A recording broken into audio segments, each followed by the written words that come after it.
That last report from downtown Baghdad, additional Iraqi anti-aircraft fire is said to have started up after it was silent for a while. Apparently the second wave of what is designed to be unrelenting air assault on Iraq and on Iraqi forces in Kuwait is underway. Joining us now is Doug Wead, former Special Assistant for Public Liaison at the White House. Doug, thank you for being with us. You've been involved in the development of public opinion strategy for the White House during the invasion of Panama. How will the White House maintain and solicit support for what President Bush now calls Desert Storm? The White House strategy will be very simple. It will be endlessly complex to implement, but the strategy first will be get the President's message out. If we're going to take criticism, if we're going to take hits, let's take the hits and criticism for what the President does and what he says, and not for some distorted version of that.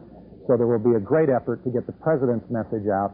And secondly, quite simply, identify all the players, all the institutions, all the individuals that have sprung up like grass after a volcano with their various interests. Find those who support the President and lend the credibility of the White House and the credibility of the President to them. Now, beyond that, I might add, beyond any communications or liaison strategy in the White House, the President, as you know, is a man who's very inclusive by nature, and he has said he will not let this be another Vietnam, and I'm sure that applies domestically as well as militarily in the field. He'll make every effort to reach out to everybody, even to critics, and do everything he can to hold this country together. His ego's in check, and he can listen to people with a different opinion, even when his own mind is resolved. He'll reach out to everybody. You know the President very well. You helped write his 1988 autobiography. Were you surprised at what he did today and how he did it? I was not surprised. I'll put it to you this way. The President constantly surprises people, so I was not surprised to be surprised. One would think the likely thing would be for him to delay a few more days, to let a few senators, a few politicians here in the country take the lead, to get out front, to say, quit pussyfooting around, let's go, so that the President is back in the pack a little bit further. He did achieve, I believe, surprise against the Iraqis for that very reason. I don't think it was expected in spite of everything that he said. I'm a little reluctant to use this because of the source, but Adolf Hitler was one of the originators of the theory that, as Hitler once put it, those who control the images control the race. That's a direct quote. And ever since that time, political leaders, national leaders have been trying some version of that. Is that what, frankly, is unfolding tonight in the early stages of this war? No, I think a president would be irresponsible if he didn't communicate to his people and communicate his version of events to his people.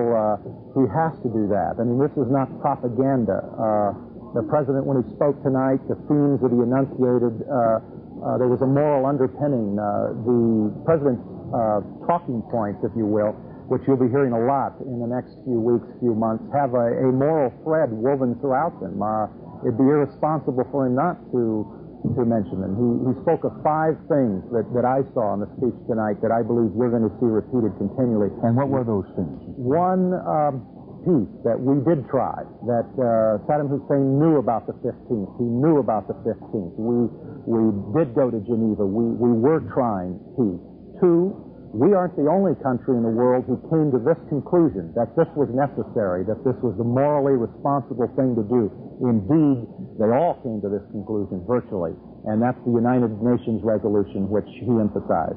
And the third thing, don't think for a minute that this is political. That's the message behind calling attention in his speech to the bipartisan, or to the consent of the Congress, which involves Democrats as well as Republicans. Mr. Wead, excuse me for just one moment for interrupting. We have fresh Pentagon pool pictures, Saudi Arabia, 35th Tactical Wing, United States Air Force, returning from strikes inside Iraq and or Kuwait.